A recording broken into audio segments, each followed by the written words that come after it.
کیوں دعا مانگتی ہے مٹی تیرے لیے؟ اس لیے دعا مانگتی ہے کہ جس مٹی میں، یہ 90 تک کی مٹی ہے، جس مٹی میں مومن دفن ہو جاتا ہے اس مٹی کی تقدیر بدل جاتی ہے۔ وہ مٹی نہیں رہتی، جنت کے باغوں میں سے ایک باغ ہو جاتی ہے۔ کتنی بڑی تقدیر بدلی۔ سن، تجھے تو مٹیوں سے ڈراتے ہیں، میرے نبی کہا کہ غلام مٹیوں کی تقدیریں بدل دیا کرتے ہیں۔ غلامان مصطفیٰ، غلامان مصطفیٰ۔ تو میں کرا چکا ہوں، پھر کبھی کراؤں گا۔ درود کیا ہے؟ اے اللہ، تو اپنے نبی کریم پر اپنی رحمتیں اور برکتیں نازل فرما۔ اگر دنیا سے جانے والوں کو زندہ لوگوں کی دعا نہ لگتی تو میرے آقا کی پردہ پوشی کے بعد درود پڑھنا بند ہو جاتا۔ قیامت تک امت درود پڑھتی رہے گی۔ اکثر مولوی پریشان کرتے ہیں، کہتے ہیں جی سنی بڑا خطرناک ہے، بدعتی ہے۔ کیوں سرکار کیا بدعت کر گیا؟ جس کو جب عقل آ جائے، جو آج آپ کو عقل ہے یہ 100 سال پہلے کب تھی؟ آج تھرمامیٹر لگاتے ہیں، بخار دیکھتے ہیں، ایکس رے کراتے ہیں، جو آج عقلیں آئی ہیں پہلے کب تھی؟ جب کسی کو عقل آئے، جب کوئی نیکی کا کام شروع کرنا چاہے، قیامت تک ثواب ہے۔ کہتے ہیں جی سنی اذان کے ساتھ درود پڑھتا ہے۔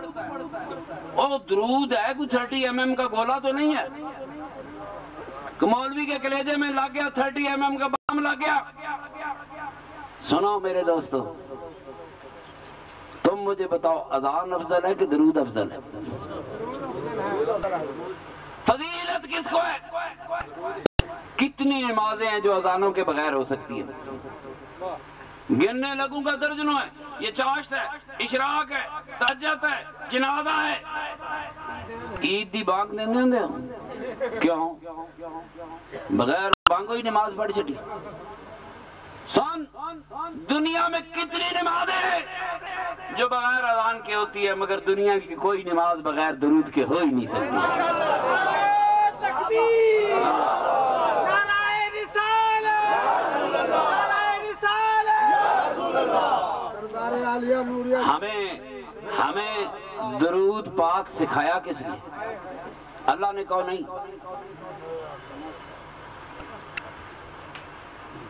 اللہ نے کہو، پھر کس نے سکھایا؟ کہو اللہ کے رسول نے۔ درود کے 13، 14، 15 جتنے سیغے حدیث میں آئے، یہ سارے کے سارے درود ہیں جو میرے سرور کائنات کے لب مبارک سے نکلے ہیں۔ ڈرنا نہیں، ذرا توجہ سے بات سنیں۔ اذان ایک صحابی کا خواب ہے۔ اذان اگر صحابی جاگتے ہوئے یہ بھی حکم دیتا کہ ایسے نماز پڑھو، آپ بتاؤ صحابی کا درجہ نبی کے برابر ہو سکتا ہے؟ صحابی کی سوچ کا درجہ نبی کی سوچ کے برابر ہو سکتا ہے؟ صحابی کا عمل نبی کے عمل کے برابر ہو سکتا ہے؟ صحابی خواب دیکھ رہا ہے، میں اذان دے رہا ہوں، سرور کائنات کھلی آنکھوں سے مسجد نبی پہ فرمایا سنو اپنے نبی پہ درود یوں بھیجو۔ سبحان اللہ۔ ان کو تو توفیق نہیں ہوئی۔ تو میرے محترم دوستو، یقین کیجئے کہ فخر کیا کرو، نیکی کا کوئی کام جو آج ہم ہسپتال بنا لیں تو اس کی ہوں گے کہ جنتی؟ نبی پاک ہسپتال بنایا تھا، مولا علی بنایا سی روز نعرے مارتے، کوئی ہسپتال بابے بنائے سن ہم نے نعرے مارن ڈے ہوں، تو آج بنا دے یہ بدعت ہے سنت ہے؟ ہائے آنکھیں بند کرنے والوں، نیکی کے کام جب بھی شروع کرو گے، صدیق اکبر دفن ہے میرے آقا کا روضے میں، عمر فاروق دفن ہے میرے آقا کے روضے میں۔ سرکار کے دفن ہونے کے بعد صدیق اکبر نے سرکار کے روضے کی حفاظت کا وہ انتظام نہیں کیا جو ہونا چاہیے تھا۔ سنو میری بات، عمر فاروق نے نہیں کیا، ضرورت نہیں تھی، ضرورت نہیں تھی۔ ایک وقت آیا کہ شام کے سلطان کو میرا سرور کائنات فرماتا ہے دیکھو یہودی میرے جسم عطر کو چوری کرنے آ رہے ہیں۔ یہودی چوری کرن گئے سن کہ نہیں؟ سرنگ لگائی سی کہ نہیں؟ اور کچھ اتنا تو کر، تو مسلمان تو رہے باقی کیا تجھے نفرتیں ہوگی میرے سرور کائنات سے؟ یہ سمجھن خدا دی خدمت کریں گے اللہ راضی ہوئے گا؟ نہیں، اللہ راضی تھا تو اللہ کے لاڈلے کی خدمت کرے گا۔ اللہ دی خدمت کرنے والے بڑے ہندو بھی لگے پہن، وہ منو گا نا مومن اور کافر میں نماز کا فرق ہے، میں کہا نماز تو مرزائی بھی پڑھتا ہے، کیوں جی تو سون کی کریں گے؟ پڑھتا ہے کہ نہیں پڑھتا؟ تو پھر فرق کنج نکلے گا؟ نماز سے ہندو بھی پڑھتا ہے، پھر فرق کنج نکلے گا؟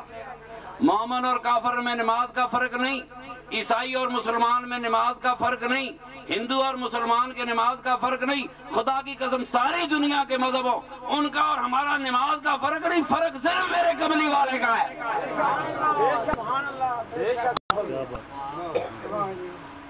یہ قبریں دعائیں دیتی ہیں اس لیے کہ ان کی تقدیر بدلتی ہے، اس مٹی کی تقدیر بدلتی ہے۔ دیکھیں میرے نبی پاک صلی اللہ علیہ وسلم ایک جنازے میں بیٹھے تھے، ایک آدمی نے قبر کے ساتھ ٹیک لگائی، سرکار ناراض ہوئی، فرمایا اپنے بھائی کو تنگ نہ کر، اپنے بھائی کو تنگ نہ کر، ٹیک تو دس یہ مٹی عام مٹی ہوتی تو اس میں گوبر ملاتا، گھر کی چھت پہ لگا دیتا، اس میں گوبر ملاتا، گھر کے سین میں لگا دیتا، کیا اب اس مٹی کو اٹھا سکتا ہے؟ اس میں گوبر ملا سکتا ہے؟ اس کو گھر کی چھت پہ لگا سکتا ہے؟ کیوں نہیں؟ ہر مومن کی قبر مقدس ہو جاتی ہے۔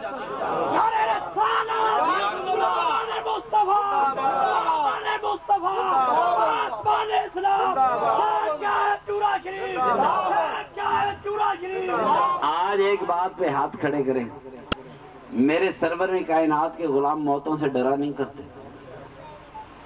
موتیں ان سے ڈرا کرتی ہیں۔ رحمتوں کے فرشتے آتے ہیں، آپ یہ سارے خوف اتار دیں، ٹھیک ہے؟ اعمال کی پکڑ ہوگی، گرفت ہوگی، وہ میں نے آپ کو بات سمجھائی۔ اگر برابر برابر حساب کرنا ہوئے تو فیصلہ آباد میجسٹریٹ خدا کی فرق ہے، سمندری دے سیشن جا جائیتے اللہ کی فرق ہے، کو ہونا چاہیے کہ نہیں؟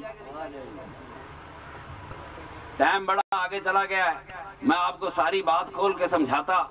میرے محترم دوستو سنو، ہم قبروں پہ جاتے ہیں، ہم ان سے پیار کرتے ہیں یا ہماری محبت دفن ہے؟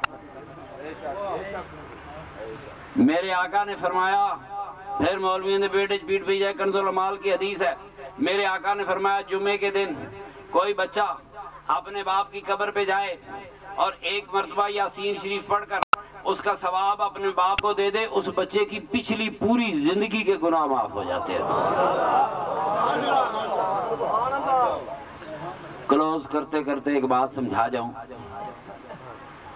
ہم لوگ نا اب دور ہوتے جا کے دین میں، اور دین میں سب سے خدا کا باغی کوئی نہیں، کوئی مسلمان خدا کا باغی نہیں، وقتی گلے کر دیں، وقتی کر دیں۔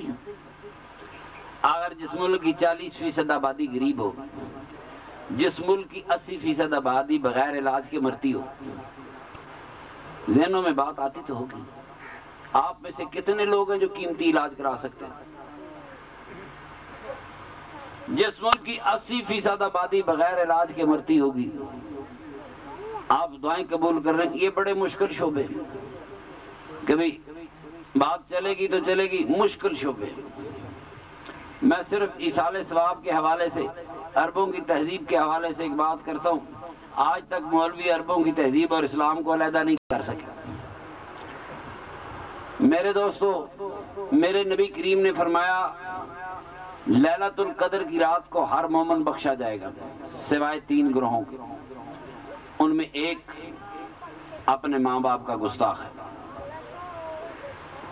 کیا نا ایسا قبرہ نہ وفا کرنی، جو ماں باپ کا گستاخ۔